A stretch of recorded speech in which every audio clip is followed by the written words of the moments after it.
সহকর্মীবৃন্দ, আপনাদের কাছে আমার বিনীত অনুরোধ এবং আপনাদের মাধ্যমে আপনাদের অধীনস্থ বা যারা এখানে আসতে পারেনি তাদের প্রত্যেকটি নেতাকর্মীর কাছে আমার বিনীত অনুরোধ, আমাদের মধ্যে অনেকেই মনে করছেন আহারে সামনে তো নির্বাচনের ফাঁকা মাঠ, দয়া করে এই ভুলটা করবেন না, দয়া করে এই ভুলটা করবেন না। যারা ভাবছেন যে সামনে তো ফাঁকা, বিশ্বাস করুন সামনে একটি অসম্ভব শক্তিশালী অদৃশ্য দেওয়াল আপনার জন্য অপেক্ষা করছে, যেটি ভেদ করে যেতে খুব কষ্ট হবে। কাজে কেয়ারফুল, এখন থেকে সাবধান হতে হবে।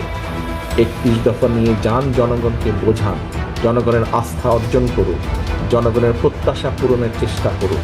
সব প্রত্যাশা আপনি এখনই পূরণ করতে পারবেন না, যদি ইনশাল্লাহ আল্লাহর মতে আমরা সরকার গঠন করি অনেকাংশে সেই প্রত্যাশা আমরা পূরণ করতে সক্ষম হব। কিন্তু সেটির জন্য জনগণ যাতে আপনার আস্থা রাখে, জনগণ যাতে আপনার প্রতি ধৈর্য ধারণ করে, সেই জন্যই আপনাকে সেইভাবে ভূমিকা পালন করতে হবে।